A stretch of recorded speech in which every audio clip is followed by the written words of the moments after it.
Today on VIP, we've got Liam Beefy Smith, the former WBO Super Welterweight champion, and a man I'm sure is still got big hopes of winning the second world title. First of all, Liam, you look like you're on some sort of a holiday, but you might tell me different.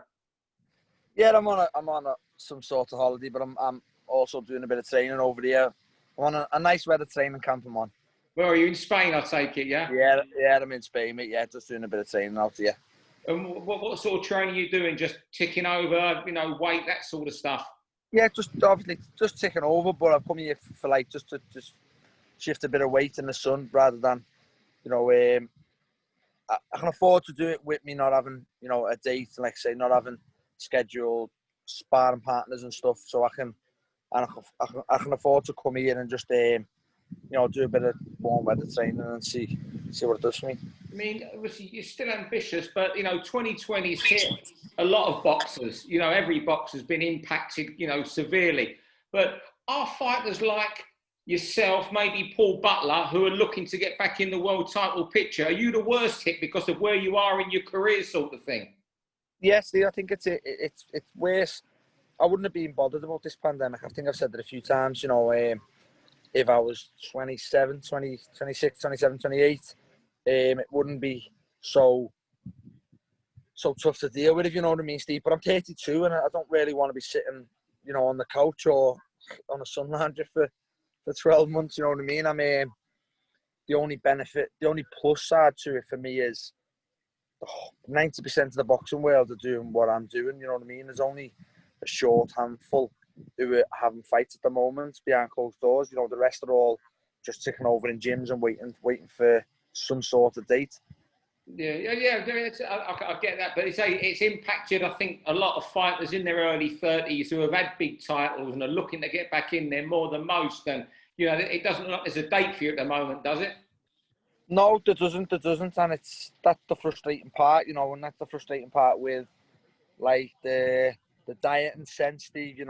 I'm one who likes my food, and it's very hard. I can train as much as I want because I enjoy it, and I've always said I don't struggle with getting up out of bed and getting in the gym, and I'm an active person. And the minute I do struggle, the minute I'm hating going to the gym is probably the minute I'll start to think about my career. But I still love going to the gym. I'm still lucky and fortunate enough to do what I love doing. I could be getting up at 6:30 in the morning, and no disrespect to people in this sense, but I could be going and working on building sites, Steve, freezing cold, and I'm getting out of bed and going to the gym and seeing people, enjoying me work and loving what I do. So I'm fortunate in that sense, but on the other side to it, it's still hard that we haven't got a date, and it's killing me at the moment, to be honest with you, Steve, when I've got nothing to push towards.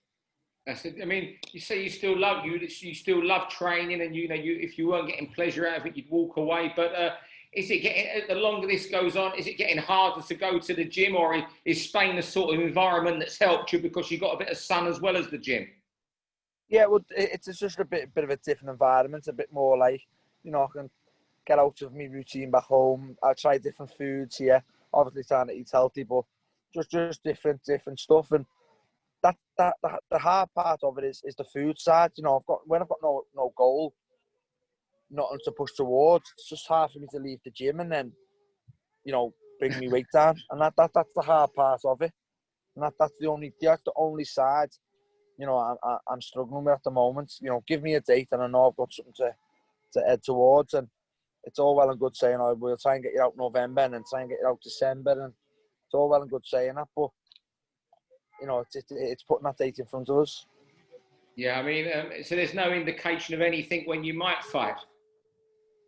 I've been told maybe I try and get one December, the pushing to try and get one December. But again, Steve, then it's the position I'm in due to a fight. I had a laugh and a joke with Eddie, and somebody ran away with it. I think it was the Boxer Social thing. I went to the Tasha Jonas fight, and I was only joking saying it, but I just said, what about me and Cheeseman, for laughing.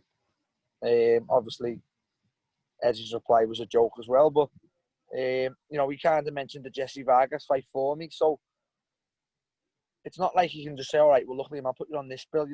What you said at the start, the position I'm in, it needs to be a really near enough a big fight or something that's going to push me towards a world title shot. It's pointless me having gimme fights now, Steve. I'm 32. Yeah. You know what I mean? And I don't want to kid myself. I don't want to kid, the bollocks off Eddie and keep taking money for fights that I'm meant to win. You know what I mean? I want to push on now to try and become a world champion again, or some big money fights for myself. I mean, that's very honest that you don't want to just take the money, because there's plenty of boxers you could easily say to Eddie, well, just give me 2 10-rounders against so and so and so and so, against Europeans who will come in and give you rounds, and you could most probably nick yourself 25-30 grand from them for, where training camp might be harder. So it's quite noble, or very noble. Yeah, but with that, Steve, I just don't want to perform in a fight where I just think, no, what? Nah, I win no matter what. I turn up, I make weight to win. And I don't want to perform in fights like that, because if I do have them 2 10 rounds, what you've just said, and then I'm performing no fear factor, and I know I'm going to win anyway, I'll perform shite, and then people will think, nah, he's finished, Liam. Whereas I know I'm not. You know what I mean? I know 1,000,000%. I know by sparring, I know by lots of things, and I know, believe me, I know I can still compete and win a world title. So I want a fight that gives me fear that, I'll probably say my next loss would be my last loss, wouldn't it, Steve? Well, you know what I mean? So, yeah. And that's a big fear, what I'd have. So it makes me perform that bit better. And in fights that I know I'm going to win, again, I don't want to just perform. He wins anyway. He won. He boxed no one, but he won. And if people say, yeah, but didn't look good, did he? He's a death on the slide. So I don't want that. I want something that's going to give me fear. Like Jesse Vargas fight's a perfect fight for me, Steve. Perfect. And I think, I hope Eddie's trying his hardest. He mentioned that fight to me in August, saying he wants to do that fight. So hopefully, we can get that across the line. Would you, if there wasn't that this year and there was only domestic fights against a Cheeseman, or even a Fowler or Metcalf, would you take those fights? Do you want, if it was something would that get the juices going for you to get back in the gym and think, you might think, I can't lose at this level? No, I mentioned this last time, Stephen. There's 2 ways to look at it. Obviously, no, I don't want to be competing with that. They're all Steve, I come up the other day. Was it 6 years ago? Was it 6 or 7? 7 years ago, Steve, I won a British title. And they're all fighting now. They're all talking about big fights for the British title. I was there 7 years ago. I don't want to be back involved in all that. Oh, no, obviously, I get that. the fight, but I'm just being dead honest about it. The fights mentioned, they'll all be, they'll all be good fights, all be competitive fights, and for them more so, it's a massive fight.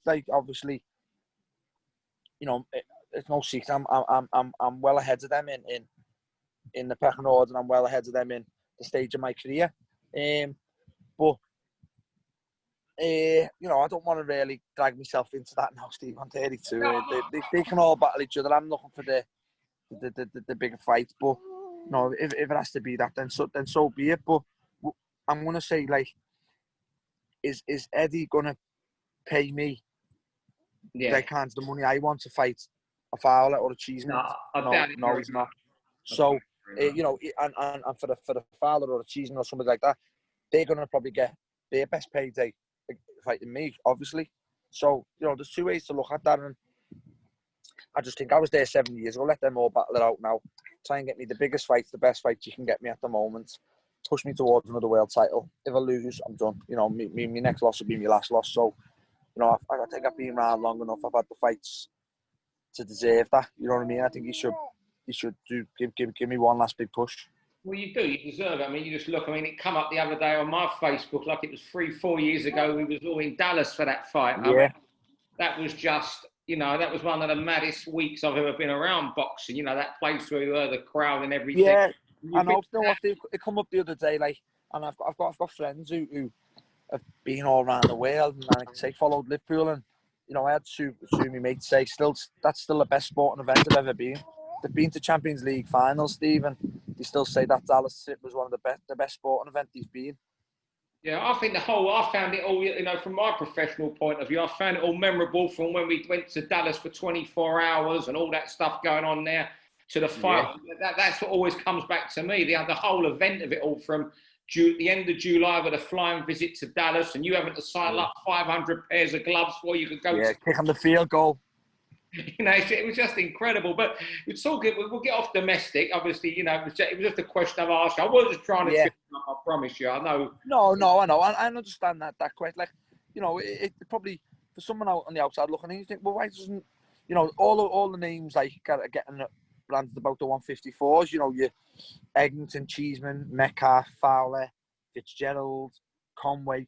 You think, well, look, if he's not fighting, why doesn't you just go in the mix with all them?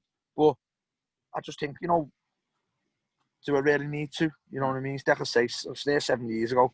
Not one of them mentioned, you know, Fitzgerald won a British title. They're all wanting to become British champion, then moving on. Like I say, I was there 7 years ago, and it's not being exaggerating saying 7 years ago. It just come up on the memories the other day that I was British champion 7 years ago. Mad, it's crazy, really. When you think you're still only 32, but looking at the world, what did you think of Jamel Charlo the other night? I started watching the full fight last night, Steve, when I got here. I thought he boxed well. I thought Rosario was definitely done the weight wrong, and like I say, for you can say the jab the head and the stab the body. It's a lovely shot, and it's a you know, it stops you in your tracks. But for it to have the reaction it had on Rosario, and he nearly vomited on the floor, and I know he went to hospital after it. And then I've seen bits online saying about what he was trying to do to make the weight. It's different making weight in them bubbles, I believe, Steve. It's, you know, people can't just flit off and go and sit in saunas and do whatever they usually do. But I do think Charlo boxed very well. Obviously, Charlo looked as if he had that bit between his teeth and had a bit of a point to prove. Very good fighter, you know. And I did think Charlo would win. Yeah, I mean, I noticed just today, before I come on to you, you're still number 3 with a WBO. So, you know, if you could get to mandatory, you and Texeria, that's a very winnable fight for you to get a second world title. It is, and you know, I was number 2 4 weeks ago with the WBO, and I believe I was, you know, the next mandatory in line after Castano. Texeria's got to fight Castano next. They had a date they were meant to fight in April, and then obviously that would have been the next mandatory, but. You know, Tim Tszou's just fought and they've nudged him above me. You know, I'm not going to complain about that.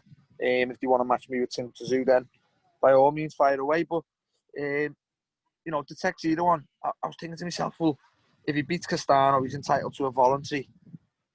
You know, maybe we should try and just push, maybe offer him good money to get him over here. Yeah. You know, it's a very winnable fight for myself. And I just think, again, what I said before, I feel I maybe deserve that. Just offer him a good money, come over here. If I take the chance, then I'm right in the mix. There's a fight with Charlo there for every belt then. You know what I mean? Surely Charlo's going to be looking for the WBO title to become the full unified champion. So I think, you know, maybe we should try and do that. Yeah, and one thing, if you've been to Texas to fight Canelo, you won't be worried about going to America again if Charlo wouldn't come over here, would you? Blimey. No, definitely not. Steve, you know me long enough now. I go anywhere. I go to Brazil for Texas if that's the case. But yeah, I know you would. Yeah, that's you, isn't it? Yeah, definitely, mate. Just as long as I've got fights now that to get my teeth into. Just crazy with all this pandemic going on, isn't it? Yeah, and just talk about, you know, I know Stephen and Callum's still, you know, waiting for the massive fight that he deserves more, somebody more than anyone in Britain, and Stephen's still boxing. How's Paul enjoying retirement? He's enjoying retirement, Steve, if you looked at him. I bumped into him at Euston Station. Oh, gosh, where was it? He was just before Callum fought in Saudi Arabia. He was off for his visa, and he looked like he was enjoying life then, and he hadn't even announced his retirement. No, he looks well now, to be fair. He went huge, and then, as probably every fighter does between camps, you know, once he's announced he's retired, he's lumped it all on. But then, once you're retired, Stephen, once you're probably out the gym for a period of time, you get bored of all that eating shite and that, don't you, Steve? You know what I mean? And it kind of levels itself out. I think boxers, the way they balloon up, they try and cram everything in, don't they? They try and rush things, well, I've only got 3 weeks and then I won't have to start dieting again. So they eat double he should be eating. But, you know, he's levelled out now, Paul, and you know, he looks well. He looks well. Good stuff. Just one final thing. I know you're a great analyst of fights. There's the MTK Golden Contract final tomorrow. O'Hara, Davies, Tyro, McKenna. Final question: how you see that going? You know, I hope Tyrone McKenna does him and does him well. But you know, I can't sit here and tell you lies. I have to be honest with you. And I think O'Hara Davies beats him. To be honest, I think I just think, you know, hopefully McKenna can get his tactics right. But I think McKenna likes to fight too much, and I think O'Hara maybe chins him. Liam, thanks very much for joining us in Spain. I'll let you get back to your bit of rest before you train later in the day. You've been the little one I've got, Steve. I'm with the little one. The first... Just with the baby, just chilling. Brilliant. You're a star. Thanks for joining. It's lovely to catch up with you again, because I haven't spoken. I think I exchanged a few messages when you left Frank, and I haven't spoke since. It's been brilliant to speak to you. And you, Steve. Nice one, mate. Thanks. For all boxing info, news and latest interviews, amateur and pro, across the north, click and subscribe. VIP Boxing Promotions. Also, Twitter, Instagram and Facebook.